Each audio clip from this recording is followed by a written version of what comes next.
अब तो मेरी मृत्यु।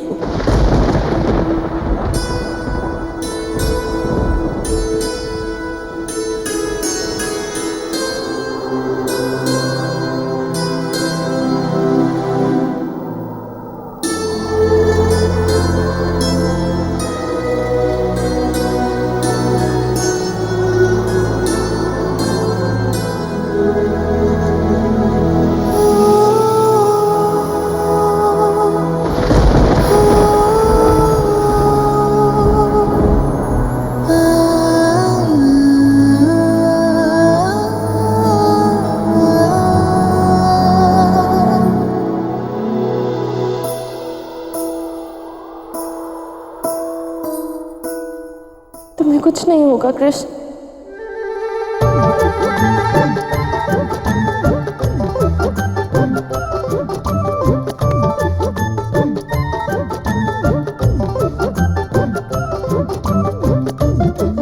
मैं धन्य हो गया हूँ राधा कि मेरे इस छोटे से जीवन में मुझे तुम जैसी मित्र मिली। ऐसा मैंने क्या किया था कि मुझे इतनी अच्छी मित्र दे दी आपने। अब तुम उस कृष्ण से मित्रता करोगी तो मुझे तो क्रोध आएगा ही ना। अरे वो तुम्हें उससे मूर्ख बना रही हूँ, केवल एक नाटक है। बाहर कंस की दुष्ट सेना मेरी प्रतीक्षा कर रही है और यहाँ मेरी मृत्यु। पर मेरी मित्र यहाँ भी मुझे साहस देने का प्रयास कर रही है।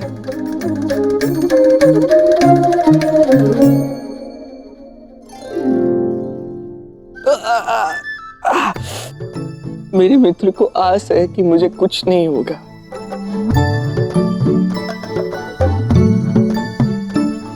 और देखो मेरे मन में एक अलग से आशा की किरण जाग उठी है।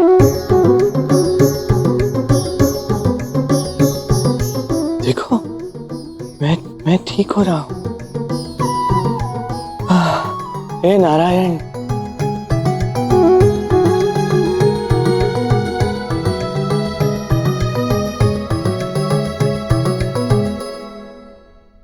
बुद्धि भ्रष्ट हो गई है तुम्हारी बलराम।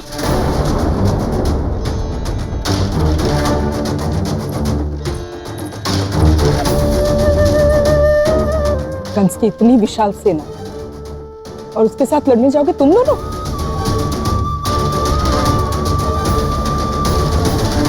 जब आयन मेरे साथ है तो क्यों नहीं जटिला काकी? फिर वो तो युद्ध नीति और शस्त्र विद्या में पारंगत भी है ना। और कोई भी व्यक्ति शस्त्र विद्या तो इसीलिए सीखता है ना ताकि समय आने पर वो अपनों की रक्षा के लिए उसका उपयोग कर सके। क्यों है?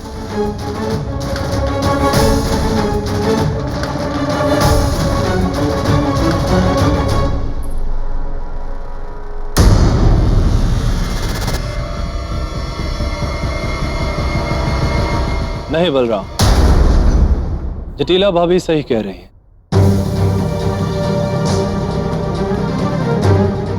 और फिर सुदेवी का विवाह भी निकट है और वैसे भी मैं अपने पुत्र के जीवन के लिए बरसाना के लोगों का जीवन संकट में नहीं डाल सकता। ठीक है बाबा, हम नहीं लड़ते, नहीं लड़ेंगे। हम चुपचाप कृष्ण को उन्हें सौंप देते, क्योंकि अब इसके अतिरिक्त विकल्प भी तो शेष नहीं है ना हमारे पास।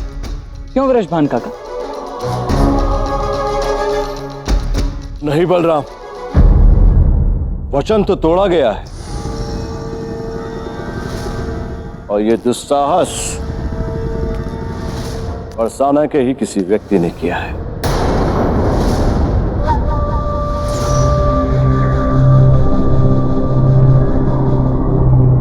इसीलिए कृष्ण के जीवन की रक्षा का दायित्व अब पूरे बरसाना का है और एक मुखिया होने के नाते मैं ये निर्णय लेता हूं कि कृष्ण को कंस के हाथों में नहीं सौंपा जाएगा। और इस निर्णय के कारण यदि परिस्थिति युद्ध की बनी तो हम पीछे नहीं हटेंगे। हम युद्ध लड़ेंगे। ये कदाचित हमारी भूल होगी मित्र। एक जीवन को बचाने के लिए तुम सैकड़ों जीवन संकट में नहीं डाल सकते। मैं ये सब इसलिए नहीं कर रहा हूं क्योंकि तुम मेरे मित्र हो नंद, और ना ही इसलिए कर रहा हूं कि कृष्ण हमारा अतिथि है। मैं ये इसलिए कर रहा हूं क्योंकि कंस की मनमानी दिन प्रतिदिन बढ़ती जा रही। पहले उसने कुमारों पर प्रतिबंध लगवाया, फिर गोकुल में आग लगवाई, और आज वो कृष्ण को बुलवा रहा है। कल को गांव के ही किसी और व्यक्ति को बुलाएगा, और यदि किसी दिन उसने मेरी पुत्री राधा को बुलवाया तो मैं यूं हाथ में हाथ रख के मौन खड़ा नहीं रह सकता, कदापि नहीं। इसलिए एक मुखिया होने के नाते मैं ये निर्णय लेता हूं कि हमें लड़ना होगा।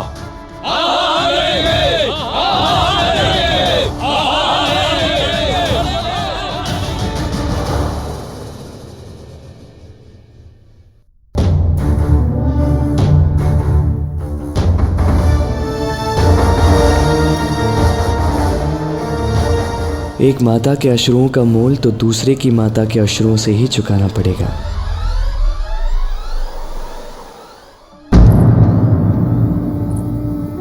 तुम्हारी तो पूरी चाल ही पलट गई मां। कह रही थी कि कंस वृषभान का अंत कर देगा,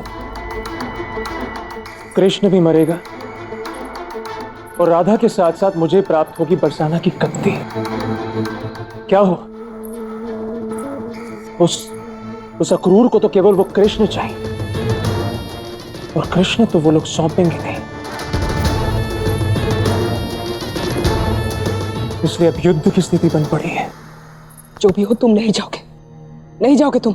मैंने तुम्हें शस्त्र विद्या इसलिए नहीं सिखाई थी कि कंस की सेना के साथ युद्ध लड़ते हुए तुम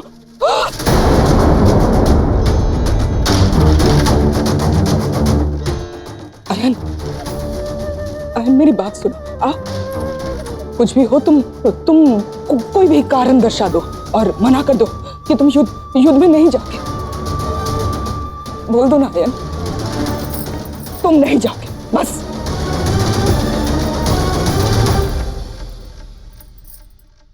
नहीं मां, अब यदि मैंने अपना पांव पीछे हटा लिया तो सदा के लिए कायर कहलाऊंगा, और कायर को ना राधा मिलेगी ना बरसाना की कत्ती। और युद्ध लड़ने जाओगे तो क्या होगा, सोचा है? कुछ नहीं होगा मां। मैं एक कुशल योद्धा, रणनीति जानता हूं। हम यदि उचित रणनीति से लड़ेंगे तो सब ठीक होगा। वो कंस है अयन, उसकी शक्ति अपार है। और वैसे भी जिस युद्ध की अगवानी करने तुम जा रहे हो वो किसके लिए है? कृष्ण के लिए ना? कृष्ण और उसका परिवार, जिसको समाप्त करने के लिए मैंने इतना बड़ा खेल रचा, और मैं विफल हो गई। परंतु उसके लिए मैं तुम्हारा जीवन संकट में नहीं डाल सकती। अयन, मना कर दो, मना कर दो। तो क्या करूंगा? अयन भैया, तुम एक काम करो, तुम कहीं पे छुप जाओ। तुम नहीं, वहां नहीं, तुम घर के भीतर चले जाओ, मैं बाहर से द्वार बंद कर दूंगी। तो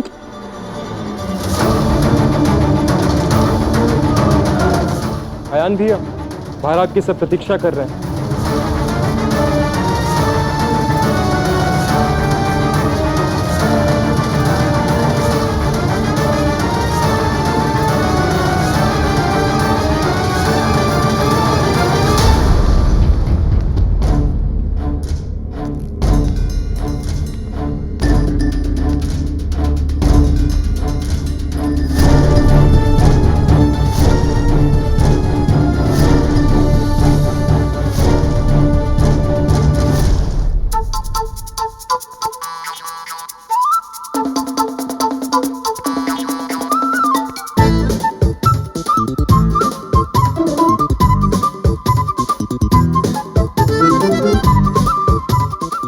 बात बड़े भैया, आज आप वो करने जा रहे हैं जो अब तक अन्य कोई नहीं कर सका।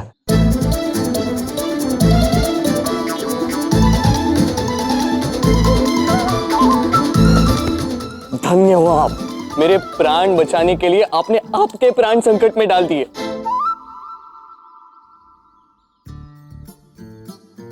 और धन्य है ये माता जिनकी कोख का ये मोती, जिसे अन्य मैया की आंखों से मोती ना गिरे इसलिए अपने प्राण दांव पर लगा रहा है। पर अच्छा किया कि अंतिम बार अपनी मैया को प्रणाम कह दिया। क्या पता युद्ध में क्या हो जाए।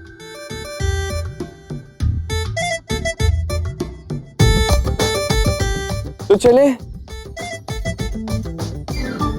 आपकी शस्त्र परीक्षा का समय हो गया है बड़े भैया, चलिए।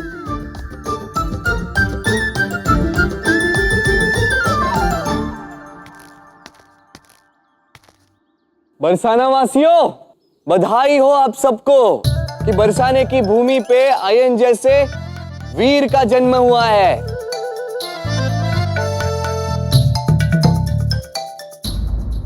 अयन, आज तक केवल तुम्हें जानती थी, पर आज ऐसा करके तुमने अपने लिए सम्मान जगा दिया है मन में। ये निर्णय लेकर तुमने केवल मेरा ही नहीं, पूरे बरसाने का गौरव बढ़ाया है। देखा बड़े भैया, अब तो राधा भी आपको इतिहास बनते देखना चाहती है। चिंता ना करो राधा, बड़े भैया आयन का नाम तो इतिहास में स्वर्णिम अक्षरों से लिखा जाएगा कि बरसाना की भूमि पे जन्मा ये अल्पायु योद्धा साहस के साथ महाबली कंस के सामने खड़ा रहा।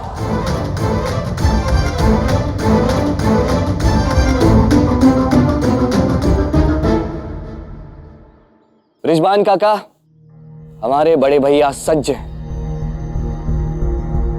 तो जब भी आप घोषणा करना चाहें। आज बरसाना कंस के अत्याचारों के विरुद्ध शस्त्र उठाएगा। शस्त्र उठाओ वीरों।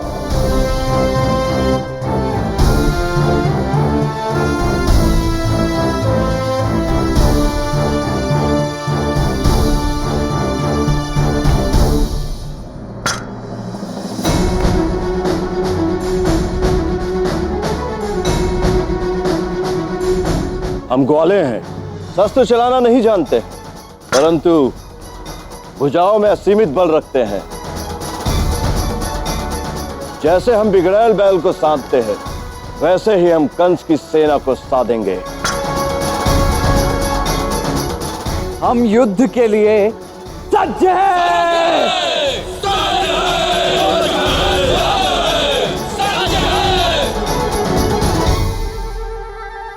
नहीं नहीं जटिला काकी, मत रोइए, अपने आंसुओं पर नियंत्रण रखिए,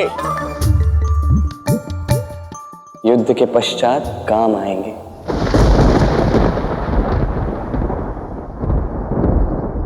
मैं सोचता हूं कि कंस को यह सूचना देकर उस दुष्ट को, उस पापी को क्या मिला।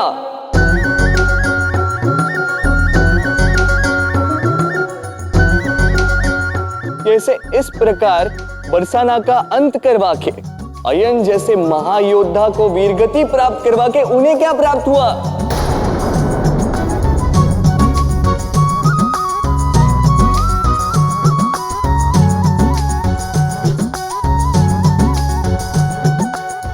नहीं,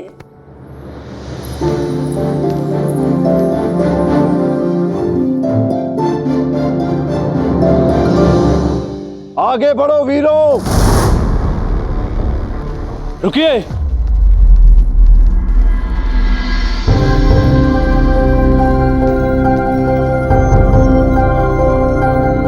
मित्र नंद, तुम हमारे अतिथि हो। नहीं मित्र, अतिथि नहीं, अब तो हम बरसाना के हैं, इसलिए बरसाना वालों के साथ हम कंधे से कंधा मिलाकर लड़ेंगे।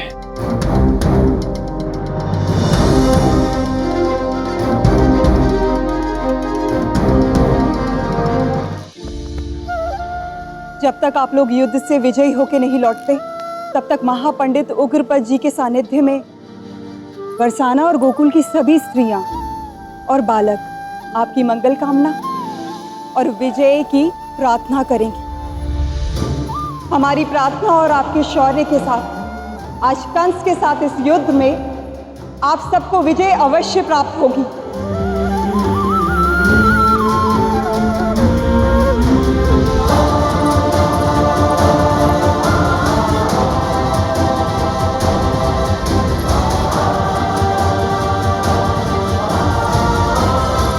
आगे बढ़ो वीरों।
हे नारायण, मेरे पिता के साथ साथ बरसाना और गोकुल के सभी ग्वालों की रक्षा करना।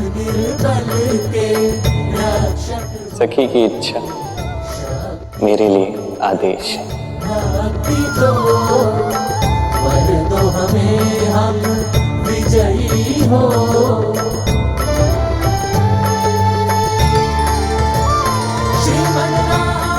कृष्ण कहाँ गया?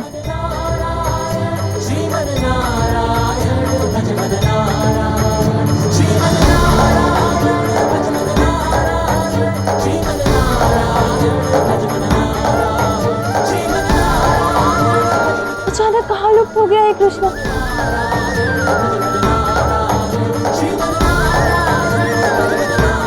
यहाँ भी नहीं है, कहाँ होगा?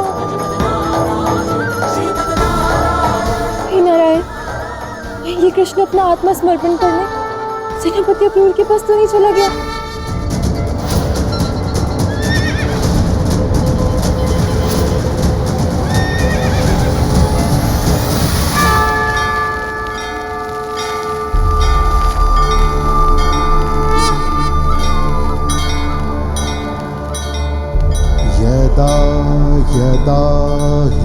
कौन है ये जो हमारी ओर सीधा बड़ा चला आ रहा है? निर्भवति भारत अभ्युत्थानम् अधर्मस्य तदात्मानं सृजाम्यहम्।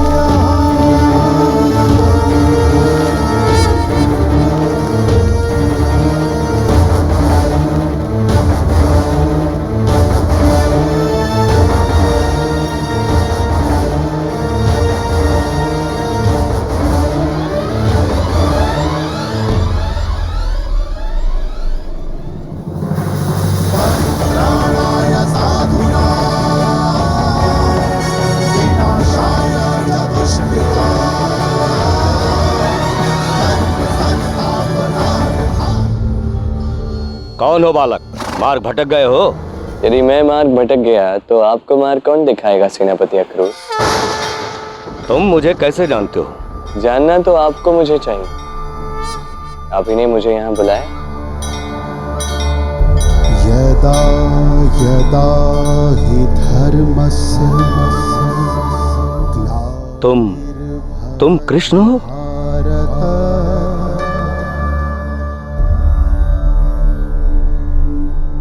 तेजस्वी हो और निडर भी। अवश्य तुम ही वो बालक हो जिसके संदर्भ में आकाशवाणी हुई थी। यदि तुम्हारे हाथों महाराज कंस की मृत्यु निश्चित है, अब तक उनका अंत क्यों नहीं हुआ? तुम छिपके क्यों बैठे हो? समय की चक्की में सब पिसता है। गेहूं की फसल उगने में समय नहीं लगता, किंतु वो काटा तभी जाता है जब वो पकता है। कंस के कर्म पकने में अभी समय शेष है, किंतु उसके पापों का घट भरने में अधिक समय शेष नहीं। उपदेश मत दो बालक। तुम्हारी हत्या करने पर विवश मत करो, आत्मसमर्पण कर दो। मेरा कर्तव्य था आपको सचेत करना, पर आप नहीं माने। तो ठीक है, साहस है तो समर्पण करवा के दिखाओ।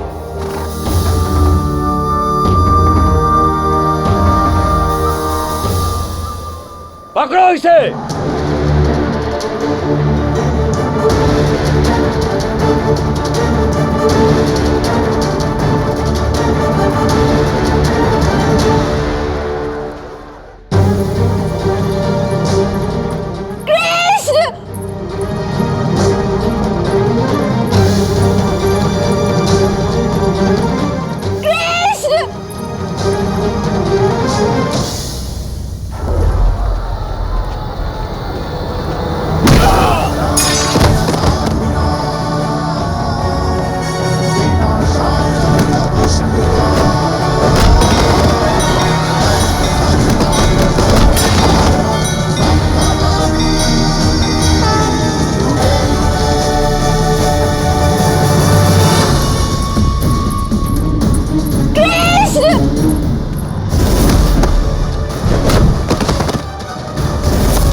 सिद्ध हो गया, आप ही के हाथों महाराज कंस का वध होगा, और मैंने भी मेरे लिए आपकी सिख समझ लिया।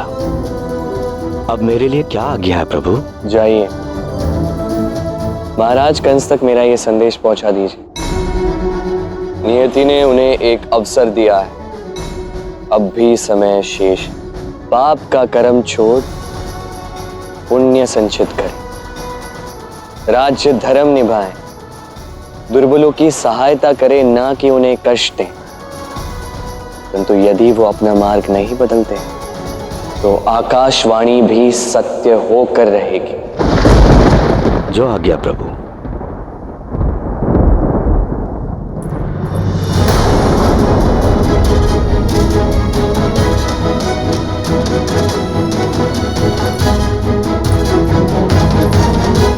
एक बात और स्मरण रहे अक्रूर, गेहूं में लगा घुन गेहूं के साथ ही पिस जाता है। इसलिए यदि आश्रय देने वाला भ्रष्ट है तो आश्रित को शीघ्र ही उससे अलग हो जाना चाहिए, अन्यथा घुन की भांति गेहूं के साथ पिस जाएगा।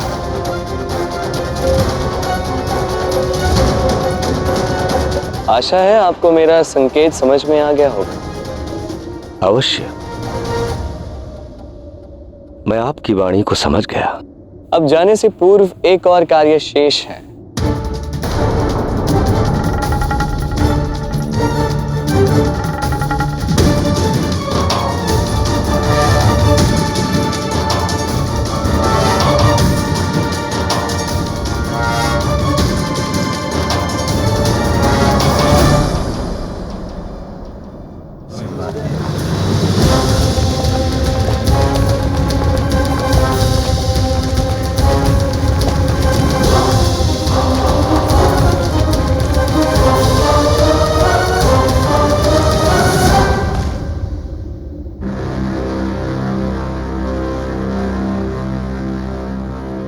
क्या हुआ सेनापति अक्रूर, बिना सेना के युद्ध के लिए ललकार आए? मैं आप सभी लोगों से क्षमा मांगता हूं। जिसने भी हमें यह सूचना दी उसने हमें छला है। हम जिसे खोज रहे हैं वो बालक कृष्ण नहीं है। मैं स्वयं महाराज कंस को यह बात बता दूंगा। आप सभी लोग निश्चिंत रहिए। कृष्ण यहाँ भी नहीं है।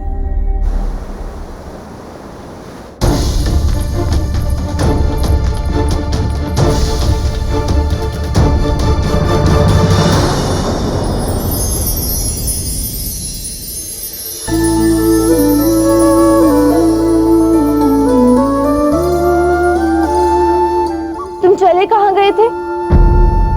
कहाँ कहाँ ढूंढा है मैं तुम्हें, और तुम यहाँ शांति से माखन खा रहे हो।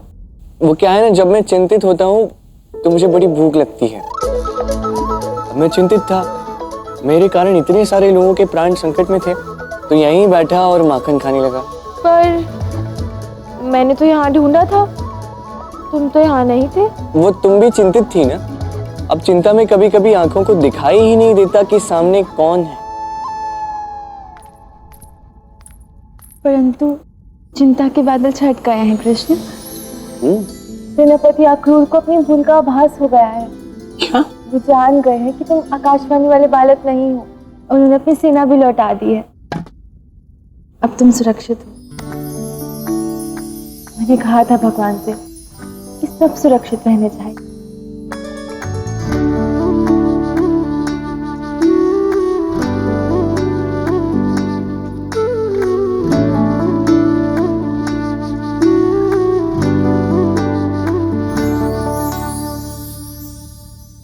लगता है बहुत मन से तुमने अपने मित्र के प्राणों के लिए प्रार्थना की है भगवान से राधा, तभी उन्होंने सुन ली।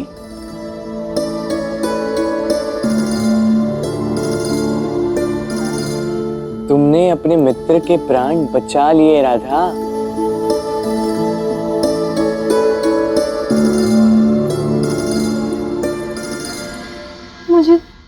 मुझे तुमसे कुछ कहना है कृष्ण। मित्रों और सखाओं में कोई भी हिचक नहीं होनी चाहिए। कहो क्या कहना है? वो मैं तुम्हें कुछ सत्य बताना चाहती हूँ। मैंने तुमसे झूठी मित्रता का नाटक किया।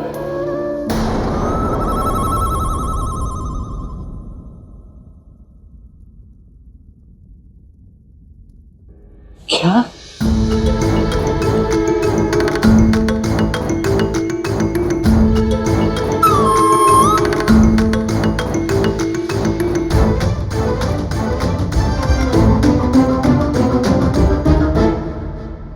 क्यों राधा? क्या भूल थी मेरी? बताओ। वो क्या? मैं क्या? ताकि मैं उस लड़की का नाम जान पाऊं जिससे तुम प्रेम करते हो, और सोचा कि तुम्हारा मित्र बन के जानने में सरलता होगी।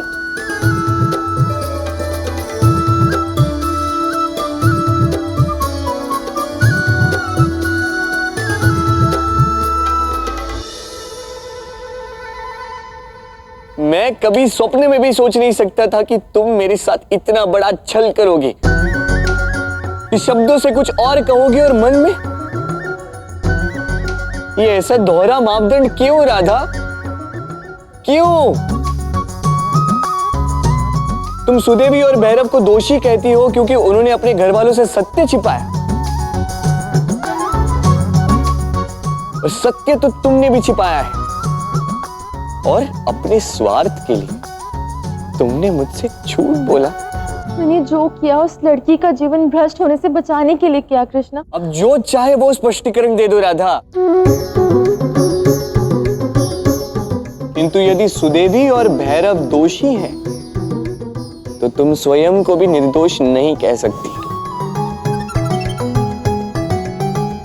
और यदि तुम निर्दोष हो तो दोष उन दोनों का भी नहीं है राधा। बस राधा बस।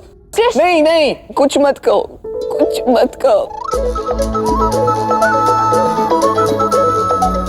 छल का इतना बड़ा प्रहार सहा है आज मेरे हृदय ने, इसके पश्चात कुछ सुनने की शक्ति नहीं बची है। जानती हो, मैंने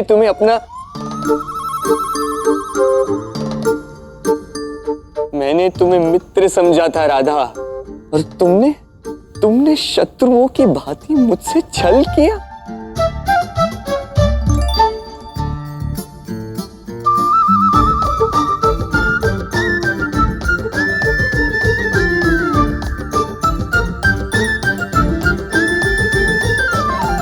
अच्छा हुआ बरसाना और गोकुल वासियों पर से सदा के लिए संकट टल गया।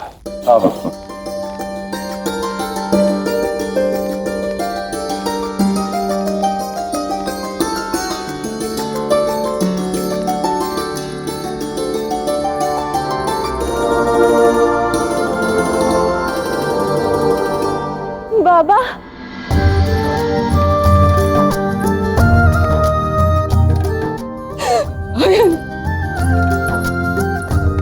माँ,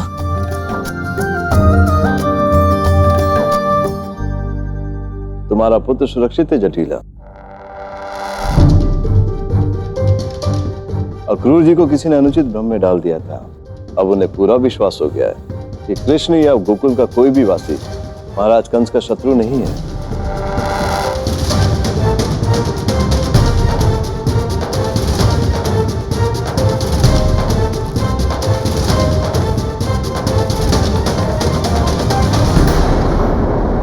बधाई हो काका। ये तो सब तुम लोगों की प्रार्थनाओं का फल है।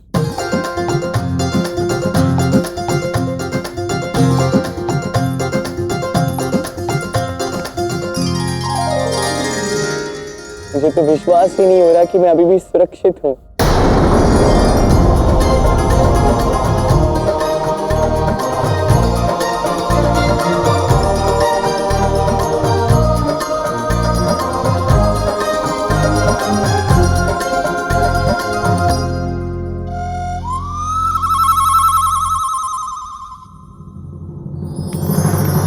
सोचा था इस प्रहार से नंद और वृषभान को बिखेर कर रख दूंगी, पर ये तो और एकजुट हो गए।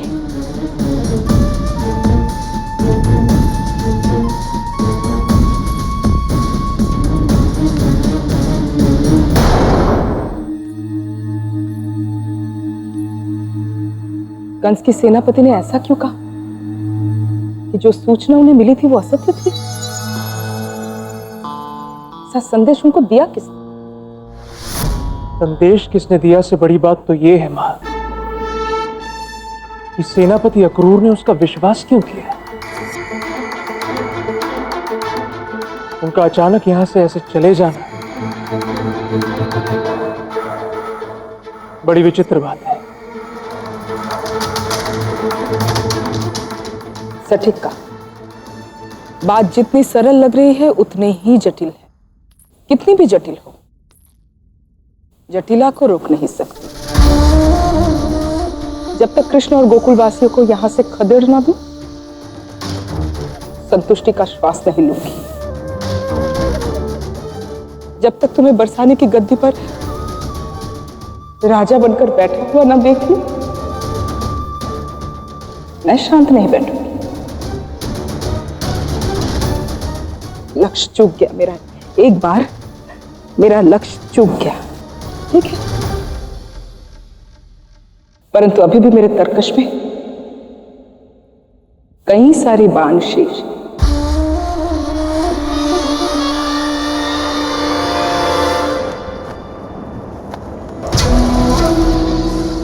महाराज, कृष्ण ने कहा है यदि आप पाप का मार्ग छोड़कर धर्म के मार्ग पर चलेंगे तो कदाचित वो आकाशवाणी बदल सकती है। पाप का मार्ग छोड़ दो, अर्थात उसने मुझे पापी कहा तुम्हारे सामने और तुम मौन रहकर सुनते रहे।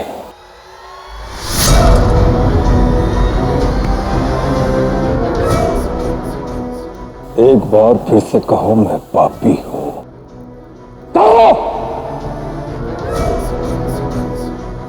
मान्य सभासदों, क्या आप सबको लगता है कि मैं पापी हूं?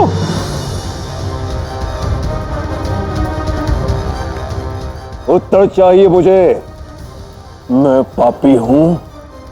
क्या हूं मैं पापी? नहीं महाराज, आप तो महापुण्य आत्मा है। हाँ महाराज, आप तो पुण्यात्मा है। हाँ महाराज, आप तो पुण्यात्मा है।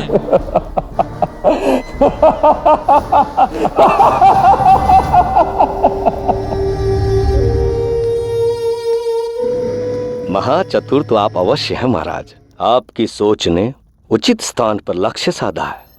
यदि वो आकाशवाणी वाला बालक कृष्ण है तो वो अपनी शक्ति का प्रयोग करके अवश्य ही मुझे चेतावनी देगा। तुम मौन रखकर उसकी शक्ति का आकलन करना, उसकी हर बात मानकर लौट आना, ना कोई उत्तर देना, ना ही प्रहार करना, समझे? यदि मुझे आकाशवाणी का भय होता तो क्या मैं अपनी काल की मां को काल कोठी में रखता? नहीं, कभी नहीं। मैं कंस हूं, मथुरापति कंस हूं मैं। अब मुझे उस कृष्ण को मारने में ना अधिक समय लगेगा, ना ही अधिक शक्ति।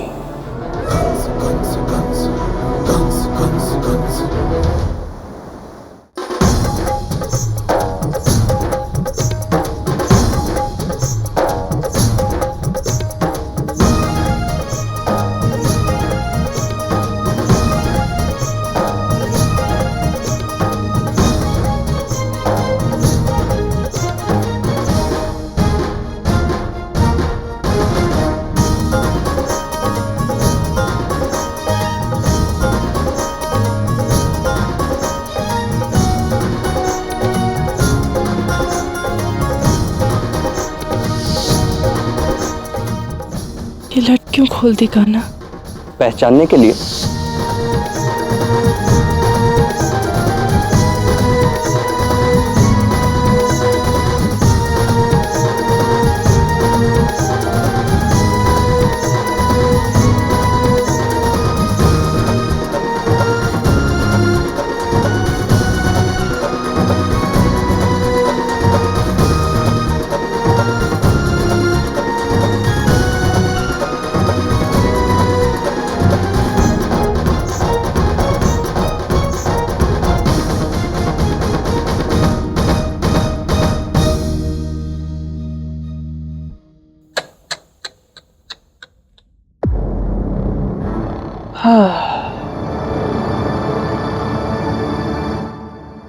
दया आती है तुम पर कृष्ण। तुम बस इसी तरह एक मूक दर्शक बनकर रह जाओगे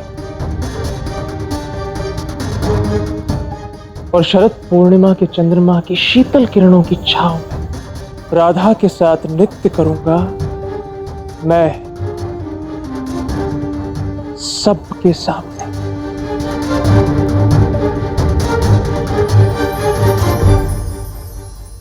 ठीक कहा आपने बड़े भैया, सभी देखते रह जाएंगे। बरसाना वाले, गोकुल वाले और आप भी, जब राधा और मैं एक साथ नृत्य करेंगे।